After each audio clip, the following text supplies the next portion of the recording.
Hi guys, today is going to be something a little bit different. I'm here with one of my newest prized possessions, my 2004 BMW Z4. This video is not going to be specifically about this car, but about my kind of a guide or a short guide to how to drive a mountain pass. There's a thunderstorm coming from that side, but we're going up the Stelvio Pass, and I think that's a perfect place for me to show you how to drive a mountain pass safely and in a way that you can still enjoy your car to its maximum potential. So what we're going to look at first is right before you decide to take on your journey and take on your very first mountain pass, please consider what kind of vehicle you're doing it in or doing it with. You don't really need a sports car in order to have fun on a mountain pass. That's not mandatory. Just please make sure that your tires are all in check. You have some proper good tires, not some kind of a off-brand. Just have some decent tires on, preferably matching corners. Also check your brakes, check your brake pads before you go. Know that your vehicle should be in a very good technical state in order to survive a bit of hardcore driving. We're going to start the car. Mine is all warmed up because we've just been driving, but if you're just heading from the hotel, just take it easy for the first 10-15 minutes. Second point that I'd like to talk about is to have a proper good driving position. You should be as low as it's comfortable for you. Not only you're lowering the car's center of gravity, but you just feel everything that's going on a bit better compared to when you sit super high on the car.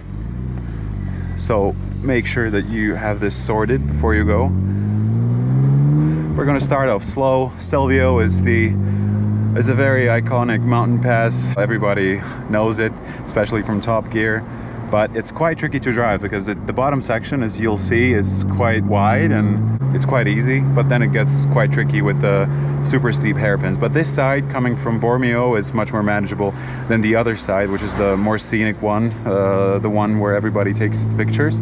Always have your hands in the right position, which is 9 and 3. There is no other way around it. Obviously, when you're going through hairpins, you can kind of cross your hand. Try to have your wrists relaxed and steer with your wrists. So there's a speed limit here. Yeah, stick to the speed limits, obviously. That's what I have to say.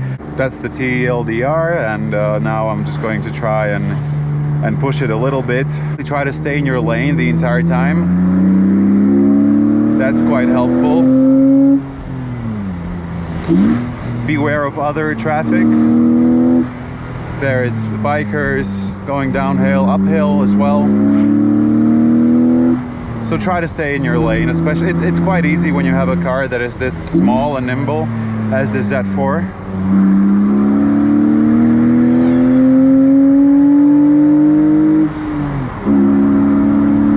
Try to use your engine as much as possible. Obviously rev match downshifting helps if you know this technique, but it's not essential. So here we have a very nice 2-lane road, which is perfectly manageable. You can stay in your lane, you don't really have to worry. You have a lot of visibility. There is a hitchhiker. Unfortunately, I don't have any room for him in the car. So try to be mindful of the conditions as well. Right now the road is dry, so it's perfectly fine to push the car. There's a lot of grip. But if it would be starting to rain, then obviously you back off a little bit. So always be wary of the conditions of the road and the asphalt, because that can differ as well in different places. So yeah, always staying in your lane, trying to look ahead, trying to leave the space on the side for potential cyclists going uphill. That's essential when driving a mountain road. So try to be somewhere not in the middle of the road, but obviously within your lane, and leave some space around blind corners.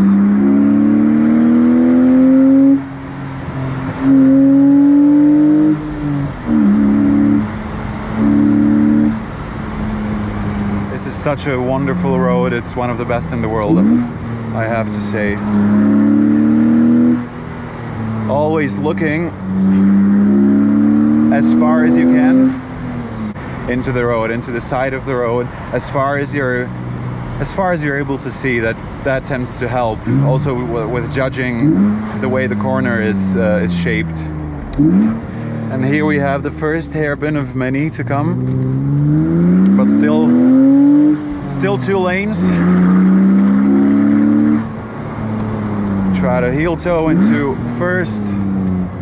Always look up if nobody's coming. And then put the power down on the exit. Z4 is such a nimble car. It's amazing for these kinds of roads. You can see here we have a cyclist. Make sure he has enough room, he doesn't get scared. You just have to be very aware, because there is a lot of variables when it comes to driving like this, because you want to be able to enjoy the road, enjoy the car. Just be mindful of other road users. It's not a closed circuit. We have quite a clear run today.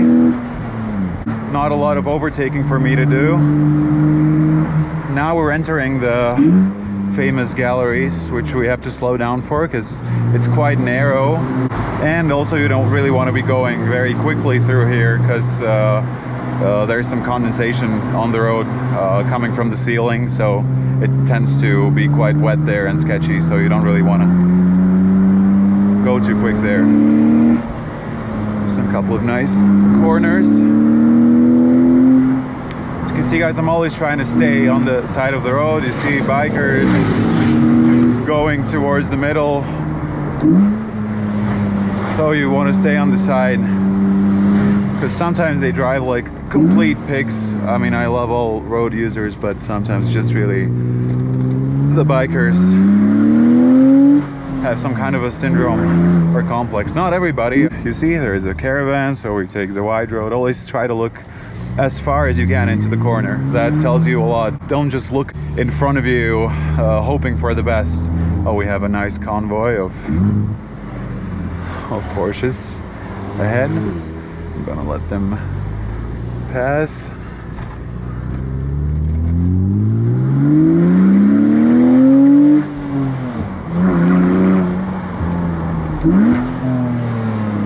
And always look into the corner.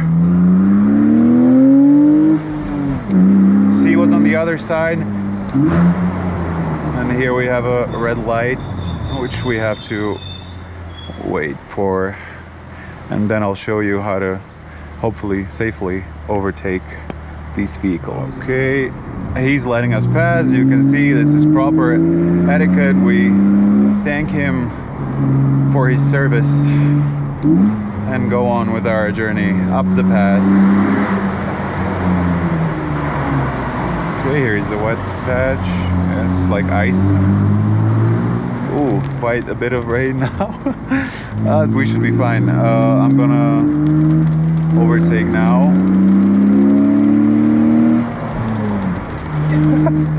Okay. This was unexpected. You can see the road is quite wet over here already. But we keep on going. I don't think it should be up on the top as well, so adds to the cool factor, I guess. You never know what the conditions look like. Can change in a matter of minutes. Now that I can clearly see that the road is starting to get wet, I have the traction control off, but I'm gonna go more gently with the throttle out of the corner, so that we're not losing traction and slipping. You can see there's still vehicles potentially coming from the top.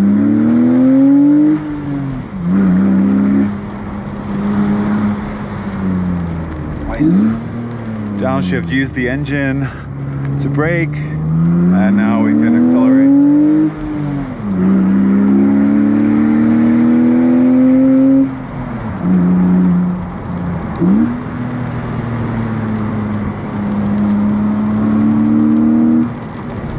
Quite tricky, but that's what mountain driving is about. You have to adjust quickly and think about a lot of things. That's why I love it so much.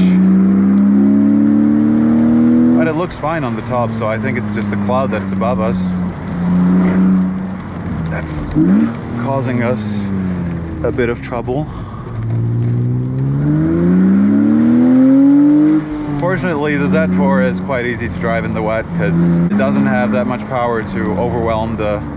Now we slow down for the side. It's best to just wait it out because we don't really see what's coming from the top.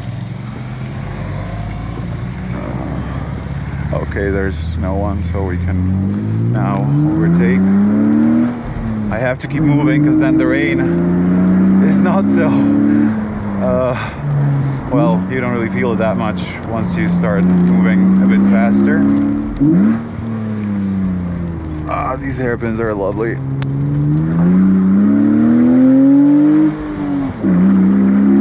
The Z4 is an open differential car, so there is not really any drifting to be done. But as you can see, like some motorcyclists or cars, they're going to be more towards the middle of your road. You just got to be ready for these kind of things. So this is quite wet.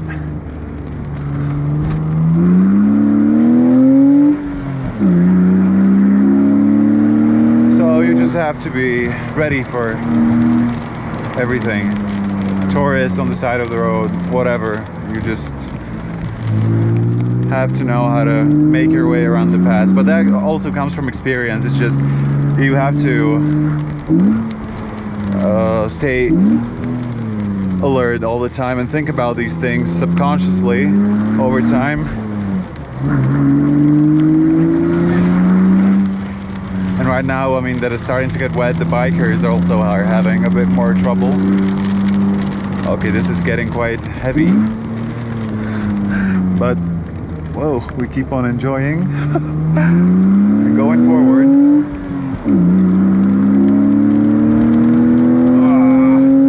This is crazy, but I see blue skies, so I mean, I'm hoping that it's gonna end at some point, guys.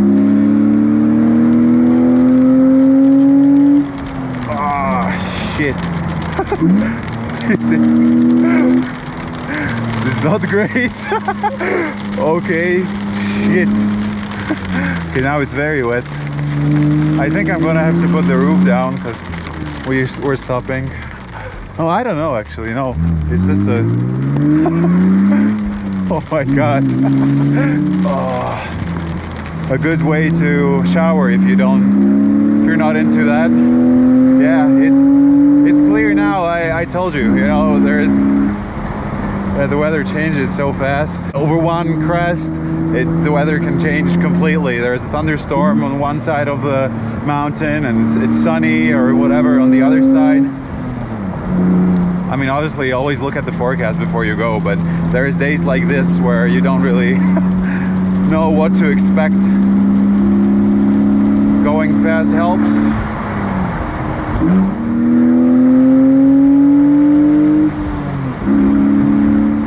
No need for the wipers anymore, which is amazing. I hope my girlfriend doesn't kill me after we get out of the car. But I mean, it's also a part of life, you know. Nothing ever really goes to plan, so yeah, things like this happen. It's good that it did. It's gonna look great on the video. But you see oh no, he's got his roof up. He's smart. That's kind of it, you know. When it comes to mountain driving, you just kind of got to be wary. That's kind of my process.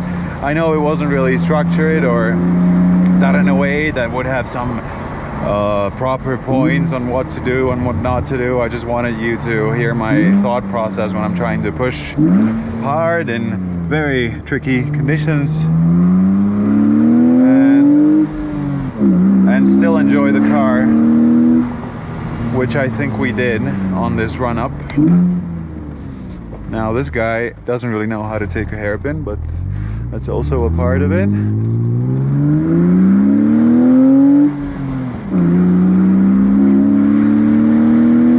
Okay guys, so nothing ever goes to plan and the GoPro camera decided to die, so we're filming the end of the video now with the roof up. We survived the run. I mean, we're not at the top yet, but as you can see, there's blue skies right there. So yeah, as I was saying, it was not structured, or you know, it maybe wasn't that helpful for some of you, but at least you got a little bit of an insight to into what I think when I'm driving, when I'm trying to push hard. and enjoy the car in a spirited way while trying to be safe, because I mean that's always, I mean everybody kind of says it. I don't want to be the upholder of moral standards and driving etiquette, because I mean I've had my moments as well when you just get a little bit too carried away. You're not the only one on the road, so we try to stay mindful of other road users, kind of think about stuff, not be a douchebag, don't cut blind corners and stuff like this. I'm really glad that we've put the roof up now, because yeah. But I mean, it was funny. So guys, just one more time, just quickly wanted to say thank you and wrap the video up as we're heading towards the end of the Stelvio Pass. Just one more turn left ahead of us, in the wet, a bit of a summer shower, but yeah, it's it would not be a proper ending to a video called How to Drive a Mountain Pass Road if I haven't showed you that I didn't die and fall off a cliff with the car towards the top. So here we are at the top of the Stelvio. Yeah, thank you very much for watching. If you have any questions, feel free to ask. I'm always very happy to answer all of them in detail. And if you want to see something like this again, I'm open to take any of your suggestions. So thank you very much. Like the video, subscribe, and see you some other time. Bye bye.